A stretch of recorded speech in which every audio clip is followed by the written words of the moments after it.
Hey everyone, Bruce Mufson, LCSW from SUNRIDGE of Nevada.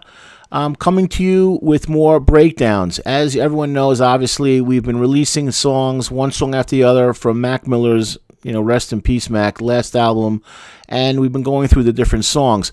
So we're going to be doing that today. And of course, everyone knows the album was Swimming, just an amazing album, and as homage to him, we're going through song after song. So here we go now. This is song 7. It's called Swimming. I'm sorry, it's called Ladders. Apologize. Ladders. Here we go. This is an amazing song, and it's an amazing song on so many different levels. Not just for the lyrics, which were great, but for me is how he arranged and how he produced this song instrumentally.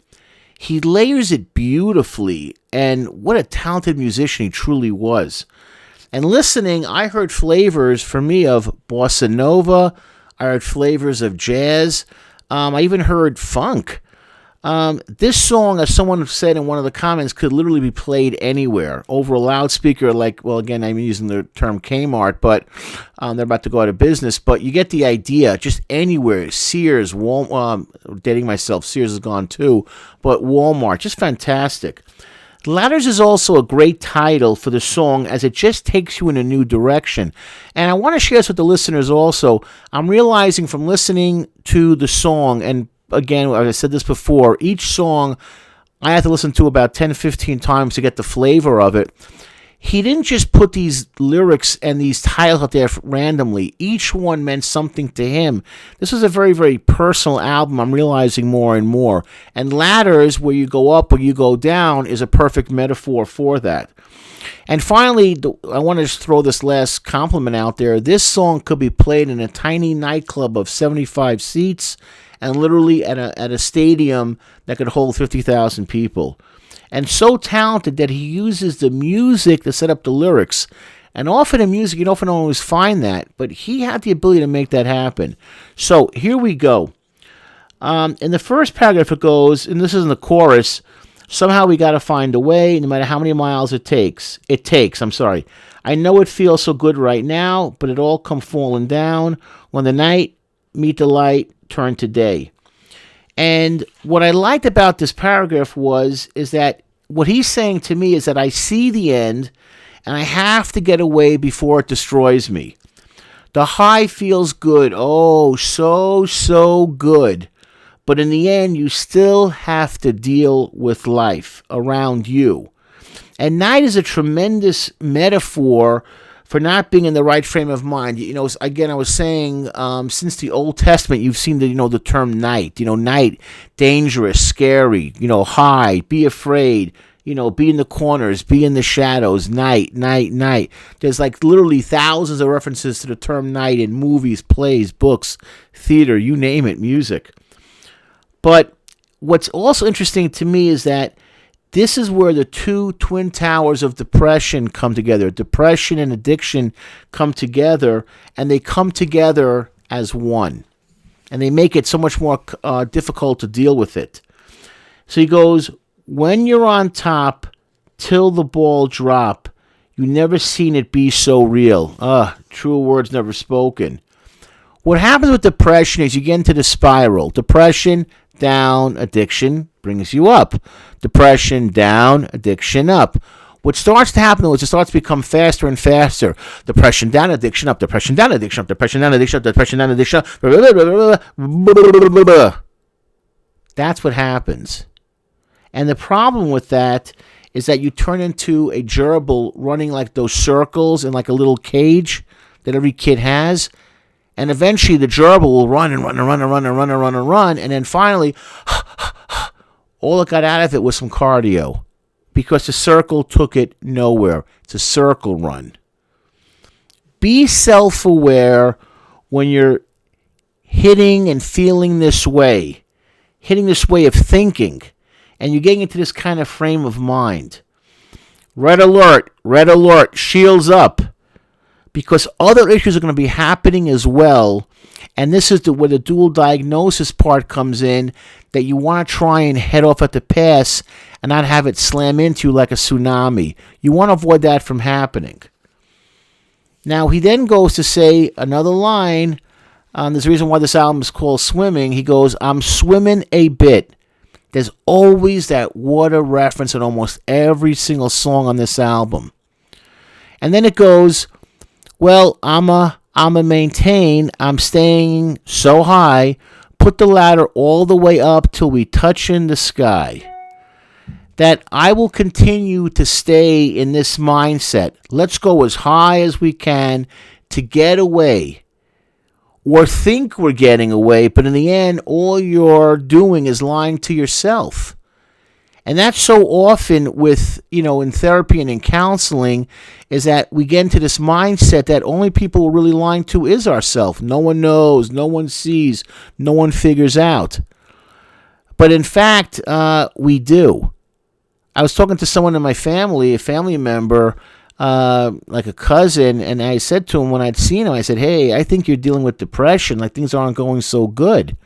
No, I'm fine. He had some shaky moments and some rocky moments, and then finally he said to me a few months ago, hey, I was in a bad spot, I was in a black area. Thanks, Bruce, for giving me the encouragement, or at least keeping it real, being honest with me. I said, no problem. I'm not taking credit that I got him out of his depressive situation, but I helped make him self-aware that someone's concerned, someone's seeing it for what it is and just calling it for what it is. Not to live that lie. You need someone to tell you the truth and open up those curtains, so to speak. And that's another thing, too, when he says, waking up, I open up my eyes. Do you mind if I blow your mind? A little closer, baby. Don't be shy. Yeah, opening up your eyes, opening up those eyes means seeing light in the truth. You can't have that if you're depressed. Depression needs the darkness. It needs the gloom. Let's focus on taking you back from reality.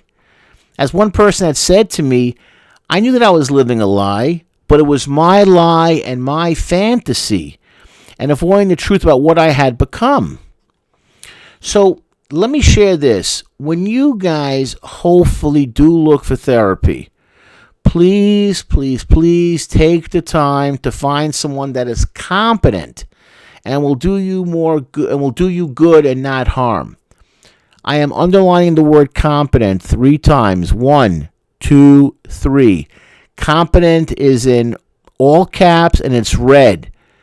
Competent.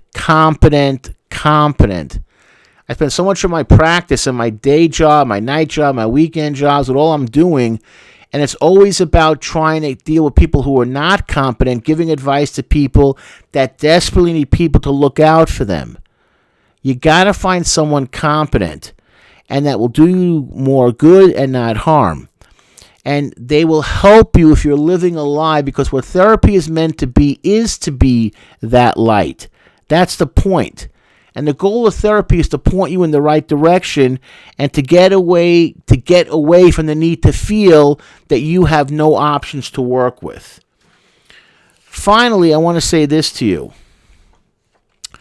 He put these last 3 lines in the last verse, second verse. And I don't know it all, but I do know this. Before you know me, better know self.